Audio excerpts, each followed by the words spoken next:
You're listening to Women's Dream Enlightenment. Dream decoding, deep discussions, and spiritual stories of self-discovery to inspire your personal enlightened journey. I'm your host, Megan Mary, founder of Women's Dream Analysis. Let's bring in the light.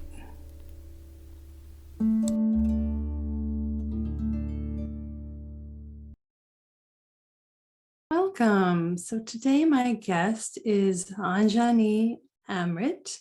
She is an entrepreneur, leadership, and women's empowerment expert, speaker, and author. Welcome. Thank you so much. Thank you. It's great to be here. Yes, thank you for coming on the program. So what I want to ask first, as this is about women's enlightenment, is what does the word enlightenment mean to you? It's a really great question. I have a very, very long answer and a really nice short answer. So the short answer is bringing light onto a subject so that we can have a clearer perception, a bigger, grander perception of the truth, the absolute truth, and nothing but the truth. So for me, that's the short answer. And I guess the longer answer is a process and journey of self-evolution and growth so that we can know truly who we are as a soul rather than just a personality, just an ego self. And that's a very interesting journey that we're all on, whether we're doing it consciously or unconsciously. Yes. And I like both of those answers. I think that aligning with the self and finding the true purpose is definitely what I consider enlightenment to be. And I don't think there's one clear way of getting there. I think there's a lot of different ways, and sometimes it's a combination of ways. But the ultimate goal is to at least start on that path, start on that journey. And when you do, the universe seems to present itself with the ways that you're going to find the rest of the answers, right? Yeah, right. I mean, we are all on that journey, but if we can start it more consciously, more deliberately, then we help ourselves greatly. And the progress that we make is much faster, way more deliberate, more directed.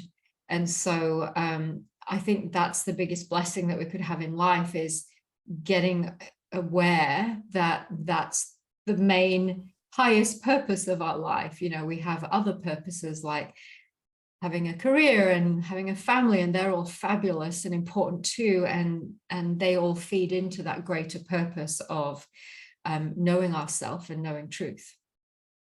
Yes, agreed. And I think what you are doing as a soul purpose mentor, it really speaks to that, because you help other women discover what their soul purpose is, basically. And I'd love to hear how you came to do that kind of work, what your spiritual or enlightenment journey was, and how you came to be where you are today. Well, I was a corporate lawyer for over 16 years and had no reference whatsoever to spirituality, enlightenment, yoga, meditation. You know, it was all very foreign to me. But what happened was I got very sick. I started having anxiety, regular panic attacks. I had chronic digestive issues as a lawyer, and I wasn't coping very well. It was very high pressured. I was working 22-hour days for months on end on deals, buying and selling companies, doing mergers and acquisitions. It was very full on, let's say. And I didn't really have any tools at that time to manage that pressure, manage myself in that pressure. And having exhausted all of the traditional routes for healing, you know, I went to the doctors, got a therapist, etc., and none of it really worked. And that really led me to looking elsewhere and led me to going to alternative medicine. And I discovered meditation, I discovered yoga, I discovered Ayurvedic medicine, which is a holistic medicine. And in discovering those, I got a little bit angry that I hadn't known about these. It was like, wow, this was here the whole time and I never knew. And so I really took a deep dive into studying as far and wide as I could on everything alternative, because it just brought so many answers to me to all the questions that I'd had tried to get answered rationally and logically. I found that these philosophies and ways of life really helped me. I got well, I became happy, and I found my purpose. And then it was really a transition from me being a lawyer, because I was still being a lawyer while I was studying all of this. I transitioned into running my own practice for a little while I was studying, and then I set up my own business as a side hustle, mentoring people, doing healings, giving advice on health and well-being.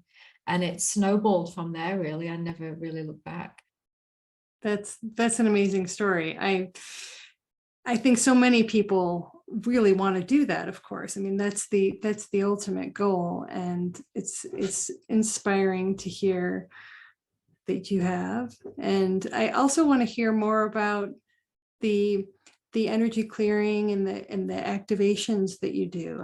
I'd like to hear how that can help women realize their next path.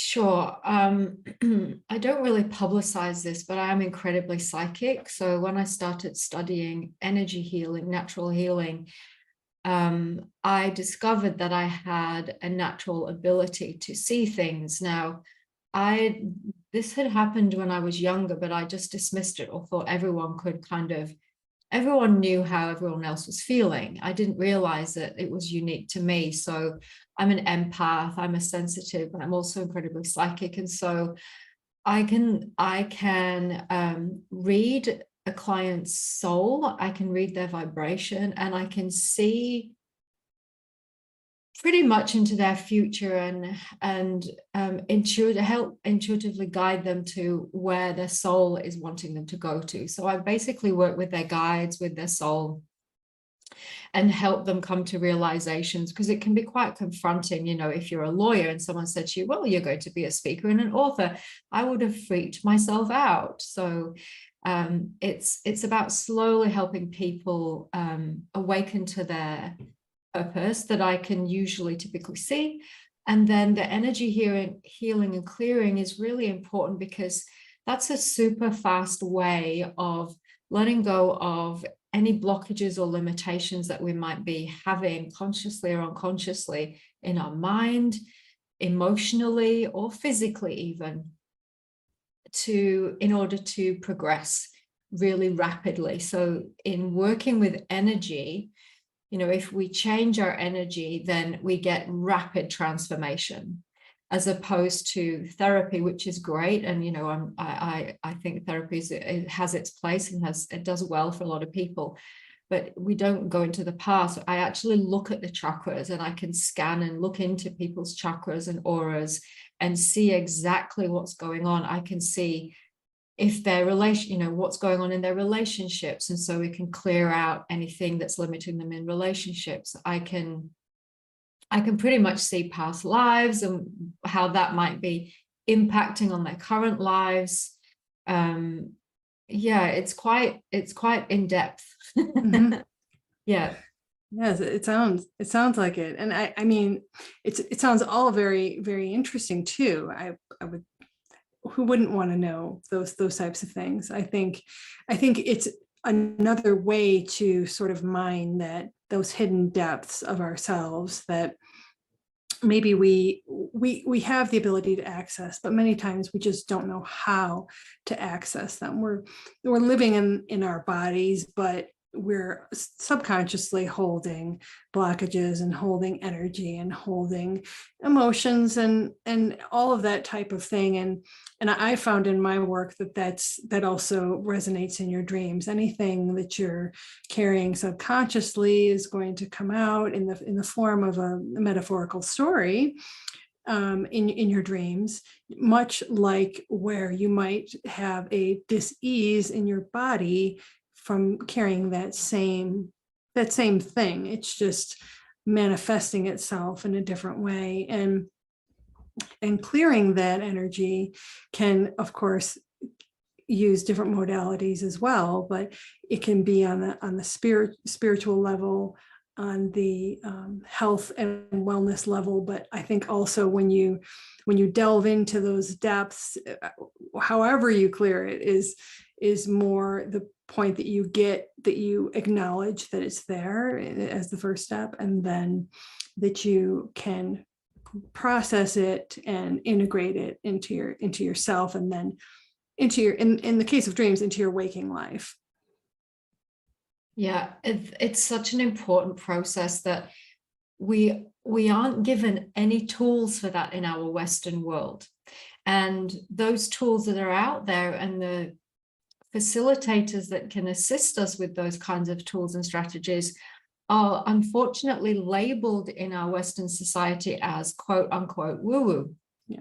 And so discerning, ambitious women like you and I would run a mile from anything like that thinking, because we'd been conditioned that way, that, you know, it's something that is resigned for people with pink hair, wearing tie-dye and eating mung beans. And I'm not that I'm having a go. I'm, you know, I realize I'm the biggest hippie around, but you know, it's an interesting one. And I feel like it's really important that as women, we have these conversations and bring all of this ancient, vital, sacred wisdom, I want to call it, back into the mainstream. And by having these kinds of conversations, it brings it back into the mainstream, because we've had many, many centuries of a patriarchy that has diminished and dismissed and persecuted women's intuition and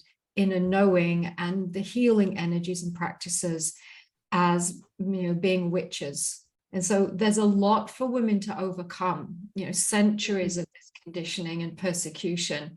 And a lot of the work that I do is helping women overcome that in the first place, and overcome these mindsets that would block them from accessing their innate wisdom, their innate capability to tune in and tap in and process for themselves. And so I think it's really important that we do have these conversations, and that's why I'm really happy to share this conversation with you today. It's a great platform to be doing it. I'm glad you're here sharing it, because I think that listeners, like you said, need to realize that it doesn't have to be that way. There is a lot of that we should be able to be that, and be in that corporate space. We should be able to be engaged in our own wisdom and those modalities that are available, and not feel like we can't hold them both because they're not condoned. And I know myself, I have a lot of difficulty allowing myself to step into this world, because I still am holding on to all of that, those expectations about being proper and condoned and stamped and all of that stuff. And I think there is a lot of stigma and a lot of false perception about this type of work. And I see so many women now that are quote unquote normal, like you were saying, that, oh, everyday type women in all walks of life that are stepping out and saying, well, I'm an accountant, but I'm doing this. I'm a lawyer, but I'm doing this. I'm a doctor, but I'm doing this. Or I'm not any of those things, and I'm doing this because I have found, why the perfect combination of my background leads me to this without needing any additional approval for that. It's embracing and knowing and feeling confident in that space. Yes, absolutely. It reminds me of a client that I was introduced to, and I didn't know at the time we had our first call that she was a politician. And we were talking, and then she revealed to me what she did for a job. And there was a little moment that I had that, and I thought that I had that run through my head was like, oh, I might have to hold back here, So I tested the waters, and she said, oh yeah, I know about chakras and healing. I love that kind of stuff. I'd love to be exposed more to that. And that just blew my mind. I was like, great, I can have a very open conversation with you. So like you said, I think for most women, even if they're quote unquote will think they're ordinary, we all have an inner knowing. Women are much more naturally tapped into their intuition. Having children or being responsible, that caretaking role has us naturally more tapped into our intuition. I think the issue is we've been programmed and conditioned and socialized and familiarized and culturized into ignoring that and into making ourselves wrong and second guessing ourselves. Mm-hmm. I think that more women speak up about this. Yeah, well, I felt someone was about to ring me and then they rang me. Well, that's your intuition. Oh, I had a funny feeling and I went to see if my baby was okay and they were just about to do something dangerous. That's your intuition. So start to trust it, start to honor it, start to listen to it, because it's that inner voice, that inner guidance that actually will guide us towards our highest purpose and to happiness and health and the wisdom that we are born with. It's innate. We're all born with it. It's just whether we're listening to it or not, whether we're tuning into it or not. And when we don't, we get really sick. And that's what happened to me. Yes, absolutely. And that's what happened to me.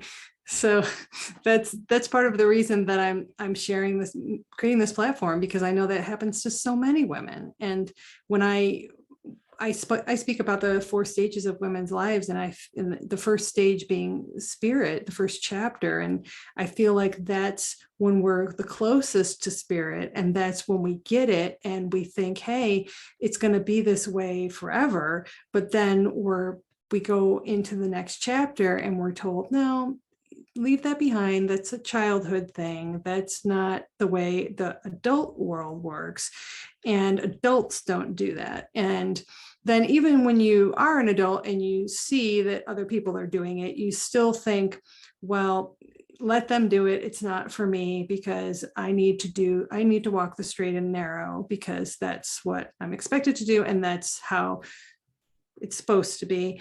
And I think once we continue down that path and we enter the chapter that is missing, the missing chapter that I call the seeker, that's when we say, okay, I know there's something more. And we start seeking out all the possibilities and tapping in and saying, what is it that I left behind?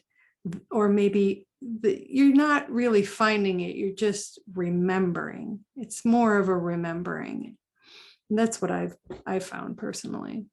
Yeah, absolutely. And we all have a trigger for that. So the trigger to remember or awake, there's lots of terms that get bandied around, spiritual awakening, a remembering, a revealing. And I find that there's always a trigger for that in our life. And that can be a divorce, it can be some drama, it can be losing our job, our career, our status, material things outside of us, problems with family that we can't solve, a disease. These are the very things that we at the time think are obstacles and are terrible, but they're actually the awakeners. They're the triggers for us to stop what we're doing and look elsewhere. If I hadn't been so sick, there's no way I would have looked for alternative medicine. There's no way. But I'm so glad now that that happened to me, because it opened up a whole new paradigm of life that fills me with joy. And I'm still incredibly successful, but I'm doing what I love and making money at the same time. You know, I feel so blessed now that I got here. So I would say to your listeners, if you're struggling with anything in your life, then that's the wake up call. That's, you know, the bell ringing, going, hello, hello, come this way. And it's really important to take time out and not expect that you can know immediately, oh, that's my purpose. I know I've got this disease because I'm meant to be an author. No, it doesn't work like that. We have to follow these breadcrumbs and follow the guidance, because, you know, we have to take small steps towards ourself, our true self. And so by just trusting those little intuitive hits, that's what gets us up the mountain. That's what gets us to the realizations. That's the answer. I'm glad you said that, because I think that sometimes when I'm having these discussions, our listeners might think that there is one aha moment, and when is it going to come, and it hasn't come. So I think they need to realize that women need to realize that it is a series of small things. It's the coincidences, the synchronicities, that very small guidance that is almost so small that it's purposely small enough that it could be dismissed. And it's the culmination of those tiny little things that themselves fuel the catalyst, because it's not that obvious. It's a journey of, it's not fully lit, you know. It's something that you have to be willing to kind of go under the covers for and look around. And if you feel that maybe you haven't found it yet, don't lose faith, because it's in the little things. It really is. I love your analogy of, you know, it's not fully lit up. There's a reason why the path is not fully lit, because if we were to see the end game, like I said before, we'd freak ourselves out. We'd think we would become incredibly overwhelmed. And so it's a beautiful thing, a divine setup, that we get little bites that we can chew and digest easily. So it's the most gracious thing, is grace, that we don't see the whole path. And often we get stuck thinking, like you said, I've got to know my absolute highest purpose before I will change anything. And I say, no, we have to start changing things. And then the light will start to switch on, and we'll get the next step and the next instruction and the next instruction. You know, like it's a little bit like when you go on those expeditions and they give you little clues everywhere you go to get to the end. It's like that. And it's set up like that because it's benevolent. It's a loving consciousness that has set this up in the first place. And so walk gently towards the direction of your dreams. You know, if we keep that in mind, then we'll always be walking in the right direction. That's lovely. Yeah. And I was going to ask what you would like to, you know, leave our listeners with, but I feel like that's really profound in itself. So that may be it. How can people find you if they want to work with you and experience your gifts and what you have to offer? You can find me on my website. That's just my name, anjaniamriit.com. I'm on most social platforms as well. I've got lots of freebies, giveaways, so you can delve in and get a taste of what I do. And I also have a book called Corporate Dropouts. It's a multi-author book, and that really explains my journey, and it has lots of tips about if you're Thanks for listening. Are you a woman wondering what your dreams mean? Are you seeking enlightenment and wanting to connect with your true purpose and higher self? Check out womensdreamanalysis.com to begin exploring the transformative power of your dreams. If you like this episode, please subscribe. If you'd like to share your self-discovery story, spiritual gifts, or have your dream interpreted on the podcast, please go to dreamenlightenment.com.